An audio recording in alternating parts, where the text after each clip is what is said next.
He manages patients' conditions associated with arthritis, trauma, and sports injuries, among other musculoskeletal conditions. In this episode of Doctor's Diary, we feature Dr. Ezekiel Oburu, an orthopedic surgeon who is devoted to helping his patients return to an active and more productive life. My name is Ezekiel Oburu. I am an orthopedic surgeon at Nairobi Spine and Orthopedic Center. That is, our office is in Upper Hill, Hospital Road. His journey in the medical world dates way back. Growing up as a child, all he aspired to become was a doctor. He is now living that dream and transforming the lives of his patients one at a time. Orthopedic surgery is a discipline in medicine where we deal with bones and joints and ligaments, and we essentially treat musculoskeletal diseases. Musculoskeletal diseases are diseases that involve your bones and your joints and your ligaments and your tendons and your muscles. So if you have a problem with maybe a broken bone, you're involved in an accident, or you twisted your ankle or your knee, or if you dislocate your shoulder, or if you dislocate your ankle, dislocate your wrist, elbow, we are the ones who would fix that. So if you're involved in sports and you have an injury, an orthopedic surgeon is the right person to see. Well, I wanted to become a doctor from the time I was in primary school. I have got no idea who put that idea in my mind. Maybe I would blame my parents, but I wanted to become a doctor from that time. Initially, I wanted to become a neurosurgeon because all of us read Gifted Hands by Ben Carson. I went to school here in Nairobi, public school. I went to City Primary School first, and then I transferred to Nairobi Primary School. I went to Strathmore High School. After Strathmore High School, I went to I went to Strathmore College at that time. I was doing computers. So we're the first class, inaugural class of something called IDPM, which was basically data processing. At that time, it was 1991. So there was not much computers even happening in the country. So it took pass some time. But then after that, I went to medical school. After medical school, I went to do my surgical training. So I wanted to become a doctor, probably a neurosurgeon. But when you go through medical school, you learn many things because, that was such a narrow perspective. So when I went to medical school, I learned, there are other branches of medicine. And when I was in medical school, I decided, I want to become a kidney specialist. So I wanted to become a physician, a nephrologist. But many things happened, and I ended up in surgery. It's a long, windy story. I wanted to do orthopedics, and I did orthopedics. And I took some time after working a little bit as an orthopedic surgeon to subspecialize in foot and ankle surgery and in shoulder surgery, because I saw at that time that there was a need in the country that we didn't have a foot and ankle specialist. So I thought that I would. So I still do quite a bit of general orthopedics, but obviously I'm trying to create awareness in other areas like foot and ankle and shoulder surgery. To actualize his dream, Dr. Oburu had to confront the greatest concern that most students who choose a career in medicine often face: the timelines that seem daunting. In 1992, his higher learning education journey kicked off at the University of Nairobi School of Medicine. I trained there for 6 years, from 1992 to 1998. I went and I did my internship in Mombasa at the Coast Provincial General Hospital. After that, I came for my master's in general surgery because we did not have orthopedic training immediately in this country at that time. So did that from 1998 to 2004, worked a little bit, went to Scotland for 6 years, from end of 2005, and I was there until end of 2011 doing orthopedics, studying orthopedics, working in various hospitals. Then went to Australia for 8 months, came, worked again a little bit, went to to Baltimore in 2016 for 6 months, and then in Stoke-on-Trent for 6 months. So in Baltimore, I was doing foot and ankle surgery, and in Stoke, I was doing shoulder surgery. So it takes a long time to train as an orthopedic surgeon. My journey is a bit more windy than most people. So most people will at least take 6 years of medical school or 5 years of medical school, a year of internship, and then they will take about 4 to 5 years of training as an orthopedic surgeon and 1 year of fellowship. Now, during fellowship, you learn a specific branch of orthopedics.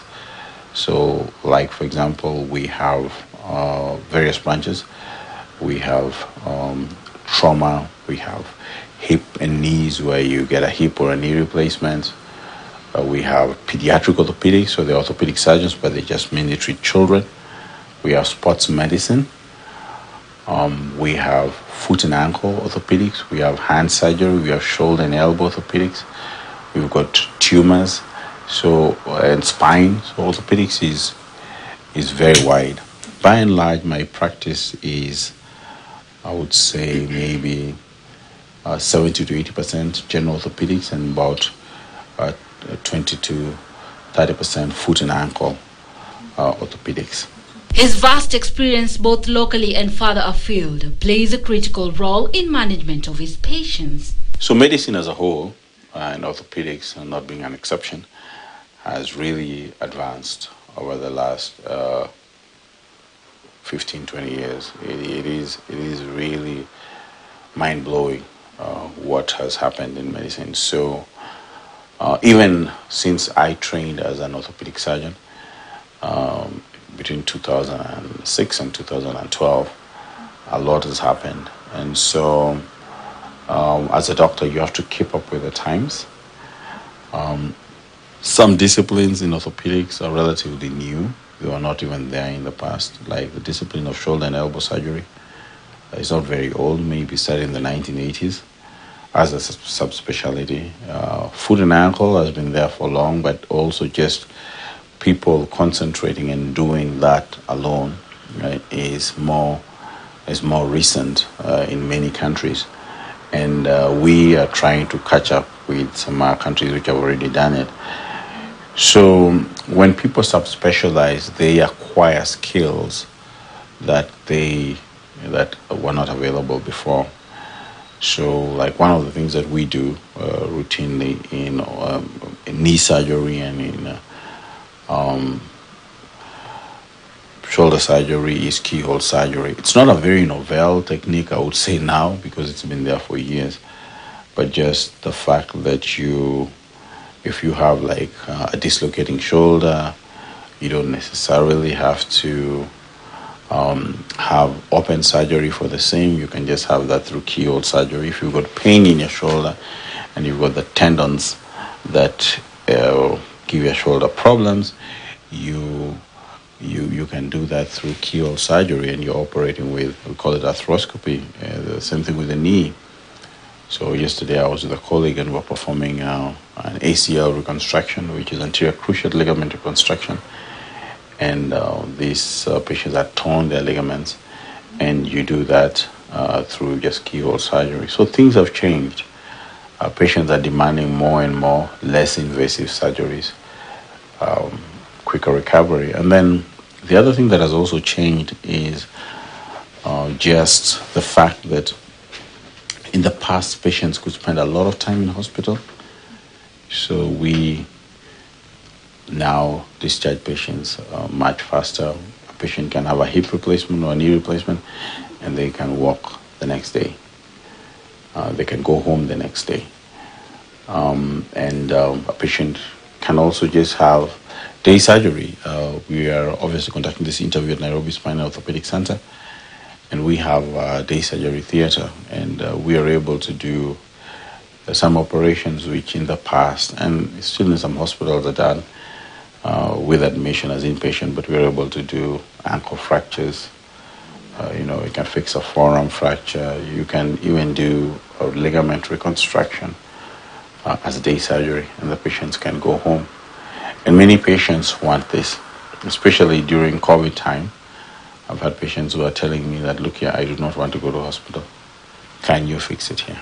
When he is not at the clinic, he passes down the knowledge to students at the University of Nairobi, where he teaches both undergraduates and postgraduate students. Away from his busy schedule, Dr. Oburu says he loves spending time with family, as family, like they say, improves the overall well-being of an individual. Family is I think, key. It's what, makes life sometimes worth living. So spending time with my family, that is one. Spending time with my extended family, that's another thing. And also, faith is also important for one to be grounded. Like any other orthopedic surgeon, Dr. Oburu devotes his time in diagnosis, prevention and treatment of disorders of the bones, among others, and their treatment vary depending on the severity of the condition.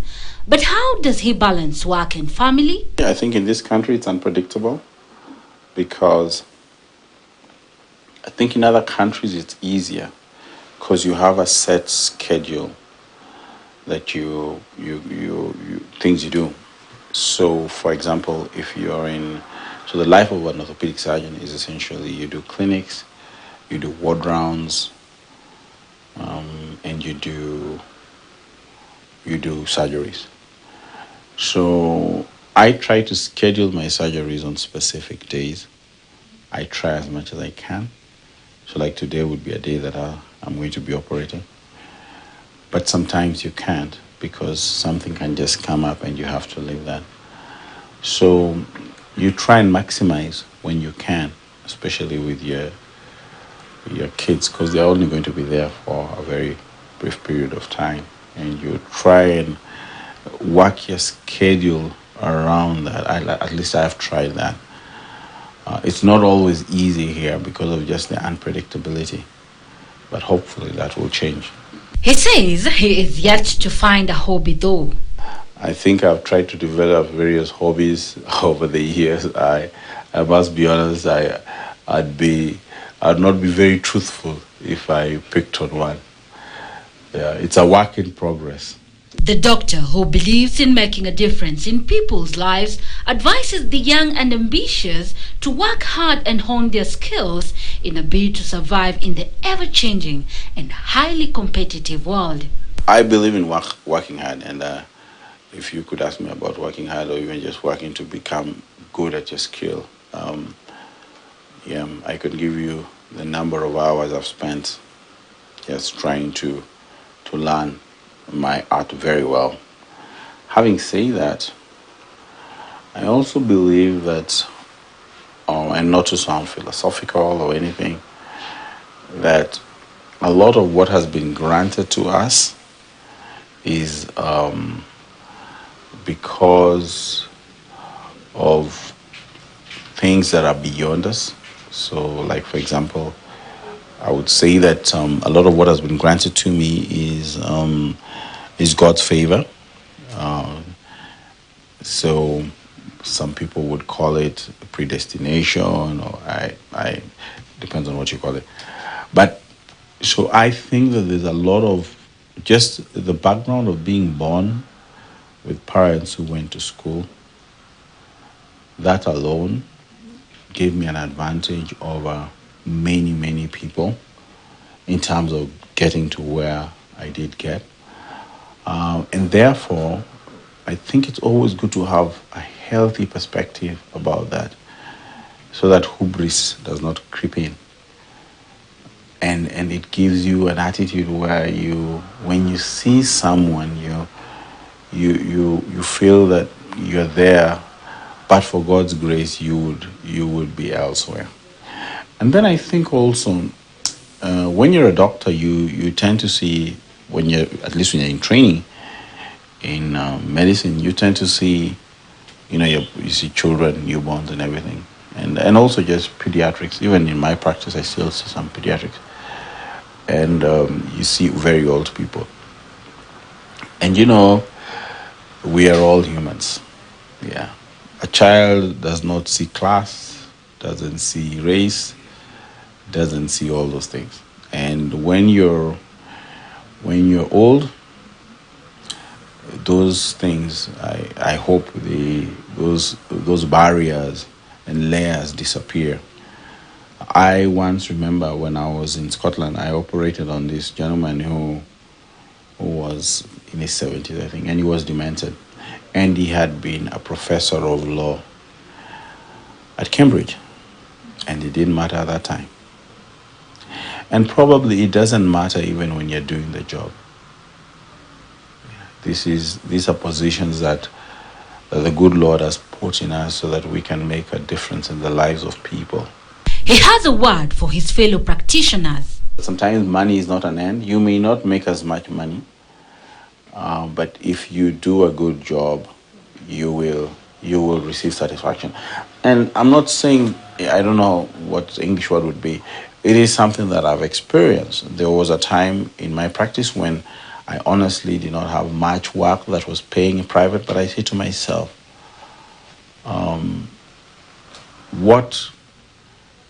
even if I operate on patients who can pay, I will still get satisfaction. And I did. And it was a very satisfying moment in my life. I think watch out for any form of pride that may creep in. Pride is very subtle. They say pride is like bad breath. You're the last person to realize you have it. So watch out for pride.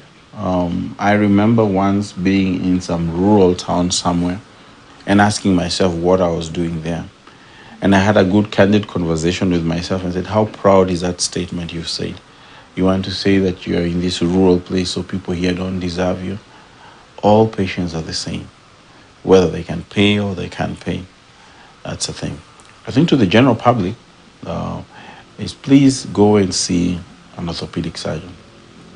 Or go and see a doctor. It takes a long time to train doctors. So going to the chemist and you meet somebody who's hardly opened a textbook in these disciplines and is going to prescribe painkillers or antibiotics will not solve your problem. It takes a long time. So go and see the doctor, and the doctor will tell you what to do. Our job as doctors, or the doctor will give you advice. Our job as doctors, we don't tell patients what to do this or this. We advise patients. We say, this is your problem.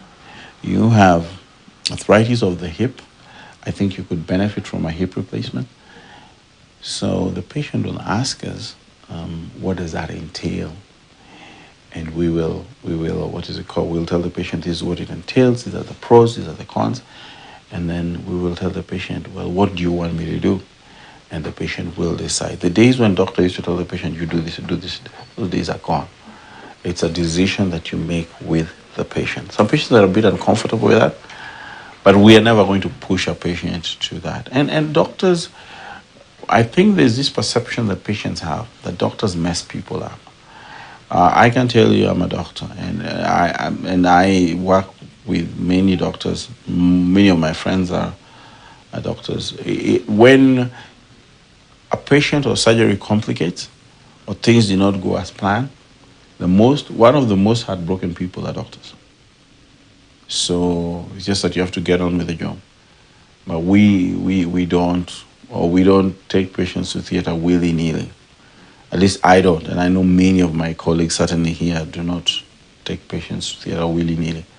We want to operate because that's our job, but if I am not operating, it's not because if I'm not getting patients to operate, it's not because I am conservative necessarily with even dismissing patients who need surgery.